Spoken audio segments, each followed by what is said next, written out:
સ્વામિનારાયણ ભગવાનની જય, અક્ષર પુરુષોત્તમ મહારાજની જય, પ્રમુખ સ્વામી મહારાજની જય, મહંત સ્વામી મહારાજની જય. ગયા અઠવાડિયે આપણે સત્સંગ રીડરમાંથી 4 આખ્યાન જોયા હતા. આજે આપણે બીજા 4 જે બાકી છે એ આપણે જોઈશું. સૌપ્રથમ ઝીણાભાઈ દરબારનું આખ્યાન, એમની બાયોગ્રાફી એમાં આવે છે. Jinabai was the Darbar of Panchada and he had a lot of love for Satsang. So once when Jinabai Darbar requested Maharaj to come to Panchada with all the Santos and the ladies and gents Hari Bhaktos, Sriji Maharaj decided to take all the gents and leave for Panchada. But Jinabai Darbar decided that the ladies also need to be taken, and so he took them with him, and on the way to Panchada he met Sriji Maharaj. When Maharaj found out, he decided to turn back. And at that time, Jinabai Darbar was a little bit surprised and upset. And so he pleaded, Maharaj, please, please come. And Maharaj was wanting to teach him a lesson. And so Maharaj, he said, it is not wise to show bhakti with frustration. એટલે કે રિસાઈને ભક્તિ કરવી એ સારું નથી. That kind of bhakti and love does not last. આની વાત મહારાજે વચનામૃતમાં પણ આપણને કરી છે કે રિસાઈને ક્યારેય ભક્તિ કરવી નહીં. ઝીણાભાઈ દરબાર used to go to Maharaj many a time to have his samagam, and he used to also gain Maharaj's bliss as well.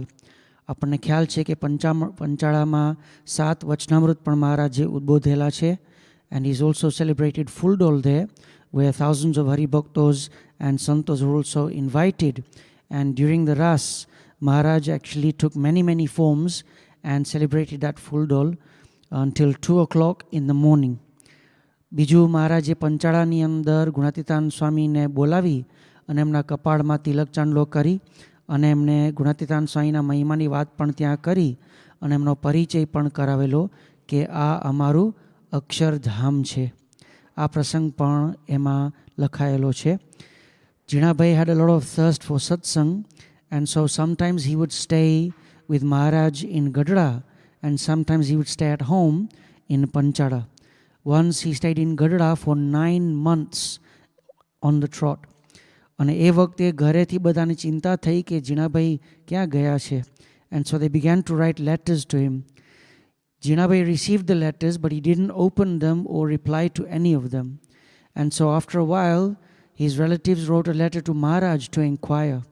And Maharaj asked Jinabai Darbar કે તમને પત્ર મળ્યા છે? And Jinabai said કે હા મહારાજ પત્ર મળ્યા છે, પણ એ કંઈ વાંચ્યા નથી અને ખોલ્યા પણ નથી. અને પછી એમણે સમજાવ્યું એનું કારણ શું હતું કે જો હું વાંચીશ તો પછી ઘરના પ્રશ્નો અને ઘરની બધી વાતો મને સાંભળશે, and then I'll feel like going back home and are deprived of your samagam. પણ મહારાજને ખ્યાલ હતો કે ગૃહસ્થ હતા, એટલે મહારાજ એમને ઘરે મોકલી અને એમની ગૃહસ્થાશ્રમની જે ડ્યુટીઝ હતી એમણે ચાલુ રાખવા કહ્યું. Now Jinabai Darbar was also put through various tests as well. આમાં એક પ્રસંગની વાત આવે છે કે કમરશીભાઈ વાંઝા કરીને એક માંગરોળના હરિભક્ત હતા. He fell very ill and nobody actually cared for him. And when Jinabai Darbar found out, he actually decided to go and look after him and serve him. And while his servants were carrying his cot, Jinabai Darbar took the 4th cot and carried his bed all the way back to Panchada. He placed his bed in his own room and served him until he was a lot better. But once while Kamarshibai had a very severe headache, Jinabai asked his Kamarshibai asked his Jinabai Darbar's wife, Adiba for some black peppers. અને અદીબાએ કીધું કે ના અમારી પાસે એવું કંઈ છે નહીં. And a few days later, Jinabai also had a headache as well. And so Adiba સામેથી એ મરી આપવા માટે આવ્યા અને એ વખતે Jinabai Darbar he threw those peppers away and he stopped talking to his own sister. And his sister knew why. Now, Sriji Maharaj came to know of Jinabai Darbar's service of Kamarshibai Vanja. And so he was very pleased. And when he went to Panchada, he actually embraced ઝીણાભાઈ Darbar 7 times to shower his blessings on him. અને એ વખતે અધીબાએ મહારાજને વાત કરી કે મહારાજ, I'm asking for forgiveness from my brother. So can you please tell him to give up this vow of not talking to me and continue his family relationships. એટલે મહારાજે પણ એમને વાત કરી અને એમણે એ વખતે સંબંધમાં પણ સુધારો કરી નાખ્યો. અને આવી રીતે આ બધી જે વાત મહારાજને ખબર પડી, ઝીણાભાઈ દરબાર જ્યારે ધામમાં ગયા એ વખતે મહારાજે એમની નનામી ઉપાડી અને મહારાજે એમના ખભે આવી રીતે એમની નનામી લીધી. ત્યારે he took twice as many steps as ઝીણાભાઈ Darbar took to lift કમરશીભાઈ વાંઝા's ખાટલો. એટલે આવી રીતે મહારાજે પણ એમની સેવાથી રાજીપો વરસાવ્યો અને એવી રીતે એમની સેવા ભક્તિથી પણ મહારાજ રાજી હતા, એ પણ ત્યાં આપણને જાણવા મળે છે. એના પછીનું આખ્યાન આવે છે જીવુબાનું. જીવુબા was the daughter of Abel Khachar, also known as Abel Khachar. Her sister was Lalita, who was also known as Laduba, and Jivuba's brother was Dada Khachar, who was the youngest of the 3 siblings. Jivuba had various other names as well. Motiba was one of them because she was the eldest of the 3 children. She was also known as Punamba because she was born on Punam, and she was also known as Jaya. Now, as a young girl, she was very, very devotional, and she used to sleep on the floor and strictly observe the niyams, and she would continuously engage in the worship of Bhagwan. And once, while she was offering milk to Thakurji's murti, her father, he got very, very angry on Jivuba, and he pulled out his sword and he said, you're a disgrace to our family. Where is your Bhagwan? And if he is real, then he will drink this milk. Otherwise, I'll cut you into pieces with this sword. અને એ વખતે અચાનક જ એ મૂર્તિમાંથી તેજ નીકળ્યું અને એમાંથી શ્રીજી મહારાજ પ્રગટ થયા અને દૂધ મહારાજે ગ્રહણ કર્યું. અને આ જોઈને એબલ ખાચર ખૂબ જ આશ્ચર્યચકિત થયા. And he fell at Maharaj's feet, and Jivuba was very, very pleased because of what she saw. થોડી ક્ષણમાં મહારાજ આવી રીતે અદૃશ્ય થઈ ગયા અને તેજ બધું મૂર્તિમાં સમાઈ ગયું. અને એ વખતે એબલ ખાચરે ક્ષમા માગી અને પૂછ્યું કે કોણે આ દૂધ પીધું. એ વખતે જીવુબાએ કીધું કે પપ્પા, આ તો પૂર્ણ પુરુષોત્તમ નારાયણ ભગવાન એ સ્વયં આ મૂર્તિમાંથી પ્રગટ થઈ અને આ દૂધ એમણે ગ્રહણ કર્યું. એટલે આવી રીતે એમની નાનપણમાં જ એવી અચૂટ ભક્તિ હતી કે ભગવાન એમનાથી રાજી થયા. બીજો પ્રસંગ એમાં આવે છે કે જ્યારે જીવુબા મોટા થયા અને લગ્નનો સમય થયો, એ વખતે એમના પિતાએ બધી તૈયારી બધી કરી, પણ જીવુબાને જરાય લગ્ન કરવાની ઈચ્છા નહોતી. એમને તો ભગવાનનું ભજન કરવાની ઈચ્છા હતી. But because it was a very old practice that the ladies would get married at a younger age, her father decided to get her married.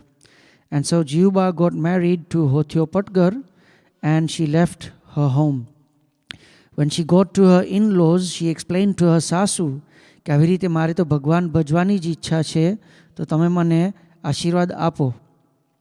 And so her family all agreed to her wishes and let her return back home to stay with her family and worship Maharaj. And her father was very, very angry when he saw her. But Jivuba showed the letter of consent to her father. એટલે એમના પિતાશ્રી કંઈ કહી ન શક્યા. And Jivuba continued her bhakti of Sriji Maharaj.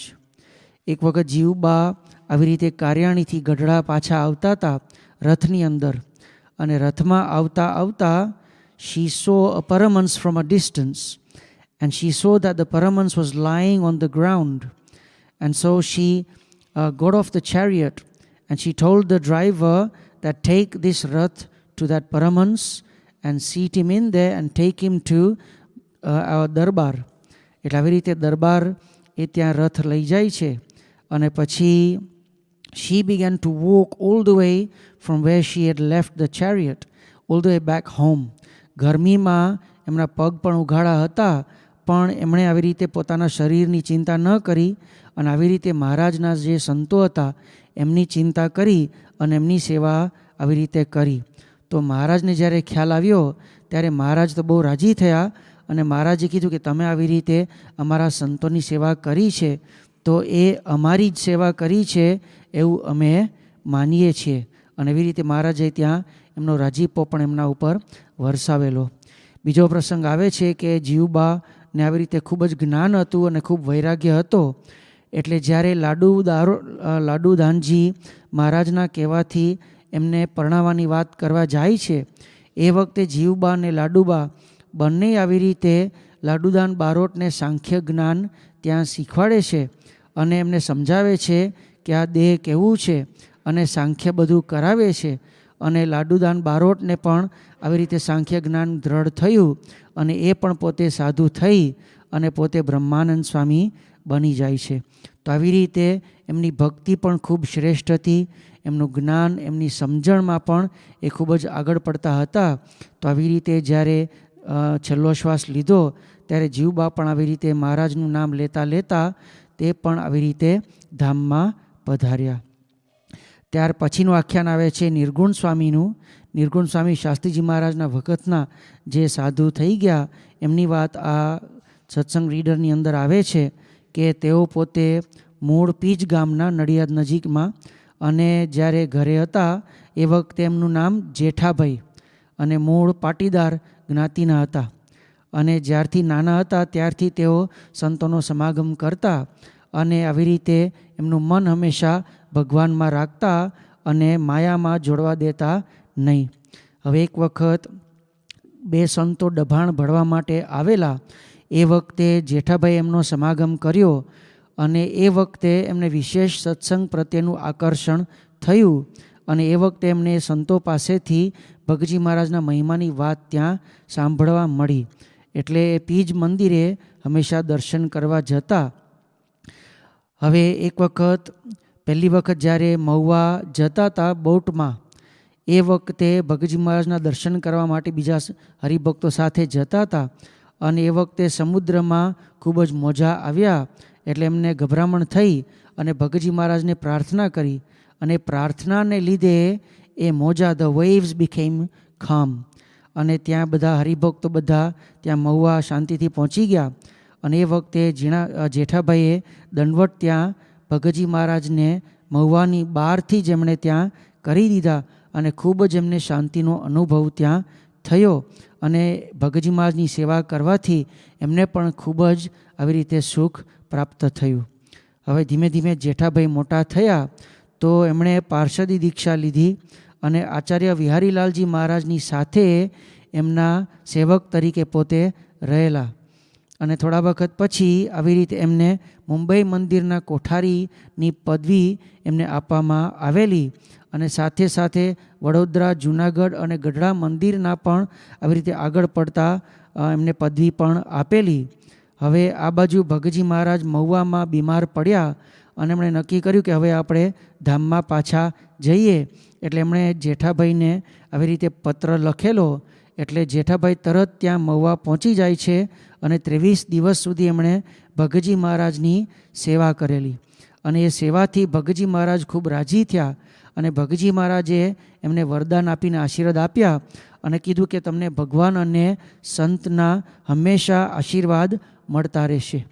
એટલે આવી રીતે આ આશીર્વાદથી અને જાગા ભક્તના આશીર્વાદથી પણ એમની અક્ષર પુરુષોત્તમની અંદર નિષ્ઠા એ વધુને વધુ દ્રઢ થતી ગઈ અને જ્યારે યજ્ઞપુરુષ દાસ સાથે બેસતા ત્યારે એમની પાસેથી પણ આ અક્ષર પુરુષોત્તમનું જ્ઞાન પણ વિશેષ દ્રઢ થતું ગયું અને એને લીધે એમને ખ્યાલ આવ્યો કે આ ભગજી મહારાજ એ આપણા મોક્ષનું દ્વાર છે. એટલે આવી રીતે આવી બધી ગોષ્ઠીઓમાંથી એમને ખૂબ જ જ્ઞાન દ્રઢ થતું ગયું અને એટલા માટે જ આપણા સત્સંગની અંદર એ ગોષ્ઠી વિશેષને વિશેષ પ્રચલિત થતી ગઈ છે. કારણ કે નાના ગ્રુપની અંદર આપણને વિશેષ જ્ઞાન આપણને થઈ શકે છે. હવે આપણને ખ્યાલ છે કે યજ્ઞપુરુષ દાસને ખૂબ જ આવી રીતે વડતાલની અંદર પ્રશ્નો થયેલા. એટલે યજ્ઞપુરુષ દાસ આવી રીતે વડતાલથી નીકળ્યા અને કૃષ્ણજી અદાએ પણ એમને વાત કરી એટલે વડતાલથી પોતે છૂટા પડે છે અને વસંત પંચમીના દિવસે આચાર્ય કુંજવિહારી પ્રસાદજી મહારાજ આ જેઠા ભગતને પછી ભાગવતી દીક્ષા આપે છે અને એમનું નામ પછી ત્યાં નિર્ગુણદાસ પડે છે. હવે નિર્ગુણદાસ આવી રીતે યજ્ઞપુરુષ દાસને જે તકલીફ પડી હતી એ આખું એમને પોતે પણ બધું જોયેલું, એટલે એમને પણ ખ્યાલ હતો કે કેટલી બધી તકલીફમાંથી યજ્ઞપુરુષ દાસ પોતે પસાર થયા છે. એટલે એમણે નક્કી કર્યું કે આવી રીતે અમે પણ યજ્ઞપુરુષ દાસ સાથે જોડાઈ જઈશું. અને એમણે પણ આવી રીતે આ અક્ષરપુરુષનું ઉપાસનાના પ્રવર્તનમાં શાસ્ત્રીજી મહારાજ સાથે પોતે જોડાઈ ગયા. નિર્ગુણ સ્વામી હંમેશા કહેતા કે અમને ક્યારેય કોઈએ ભાગવતી દીક્ષા લેવાની વાત નહોતી કરી, પણ યજ્ઞપુરુષ દાસે અમને એક વખત કહેલું કે આવી રીતે તમારી જ્ઞાન, બુદ્ધિ અને શક્તિ છે એ ભાગવતી દીક્ષા લેશો ને તો જ ખરેખર દીપી ઉઠશે, બાકી આ પાર્ષદમાં કંઈ થશે નહીં. અને નિર્ગુણ સ્વામી કહેતા કે આને લીધે જ અમે આવી રીતે દીક્ષા લીધેલી. એટલે યજ્ઞપુરુષ દાસ સાથે જે નિર્ગુણ સ્વામી જોડાઈ ગયા અને જુદા જુદા મંદિરોના જે પાયામાં જે ખોદકામ ચાલતું હતું એમાં પણ પોતે ઘણી સેવા કરેલી. સાથે સાથે ભિક્ષા પણ એમણે ઘણા વર્ષો સુધી પણ માગેલી. અને જુદા જુદા જે મુમુક્ષુઓ એમના સમાગમમાં આવતા એમને વાતો કરતા અને પત્રો લખીને પણ ઘણી વખત આ જ્ઞાન બધું બધાને સમજાવતા.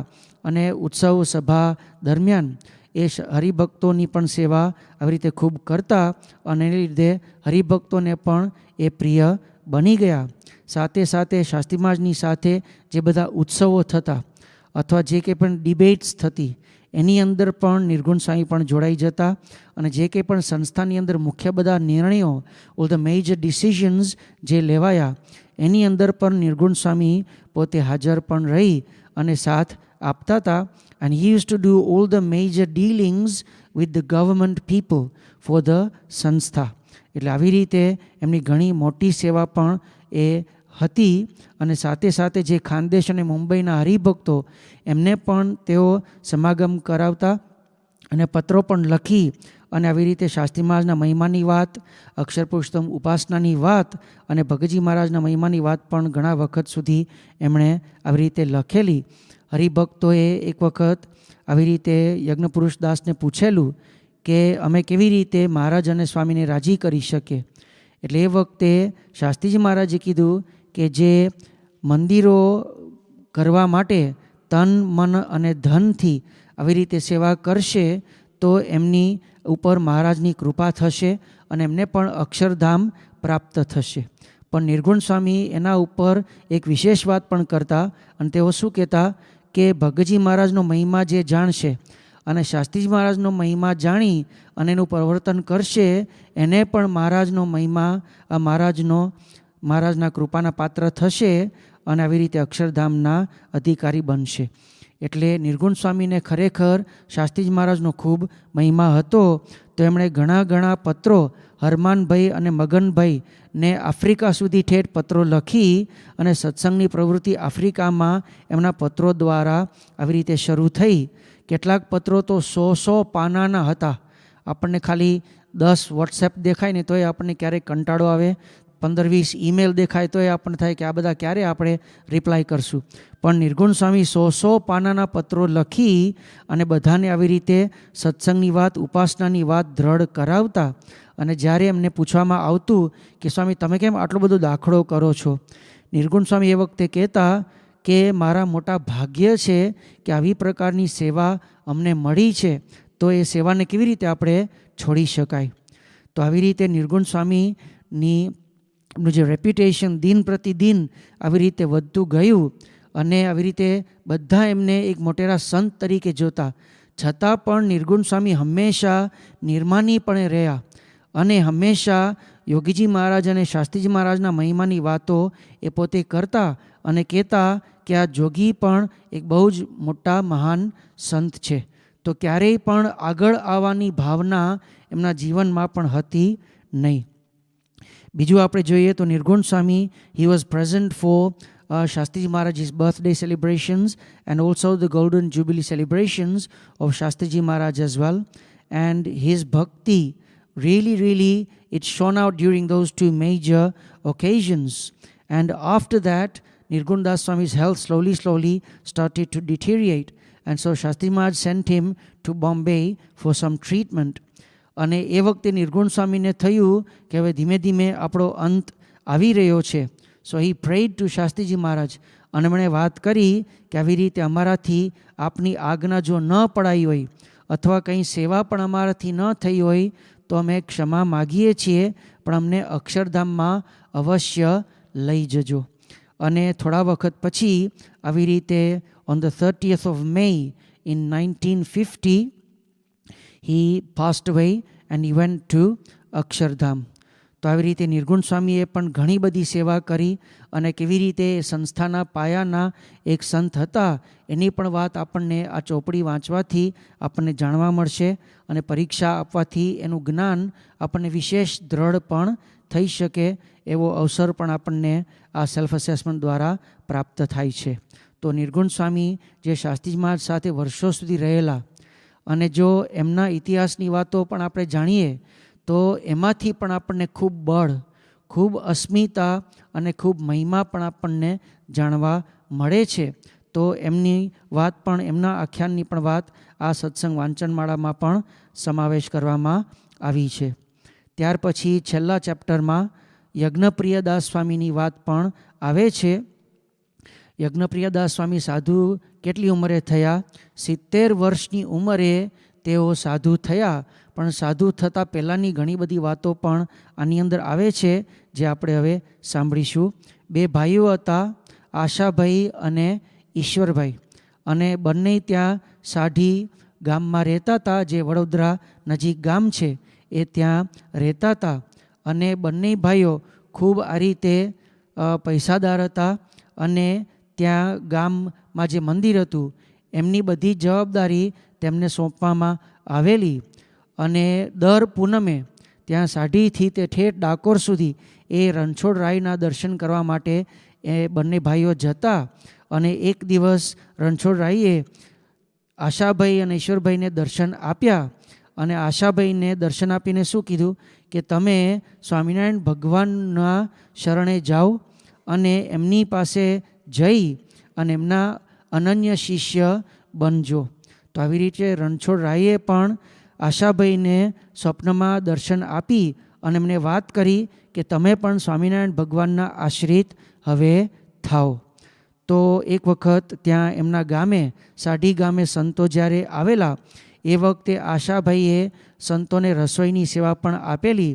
અને એ વખતે એમને સત્સંગનો યોગ વિશેષ પ્રાપ્ત થવાથી એમણે વર્તમાન પણ ત્યાં ધારણ કર્યા.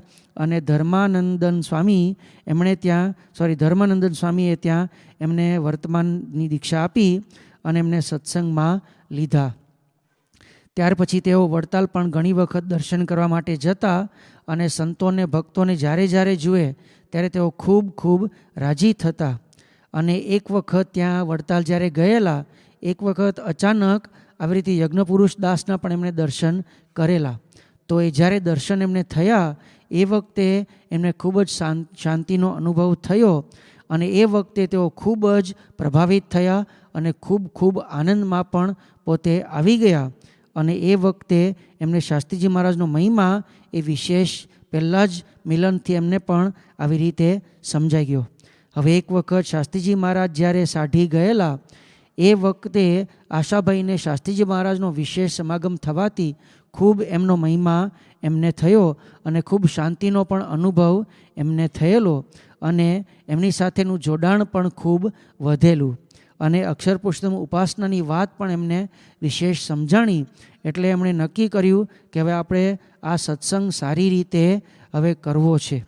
હવે એમને જે શાસ્ત્રીજી મહારાજને જે વડતાલમાં તકલીફ પડેલી અને જે બધા કષ્ટો વેઠેલા એ પણ એમણે ઘણા બધા જોયેલા.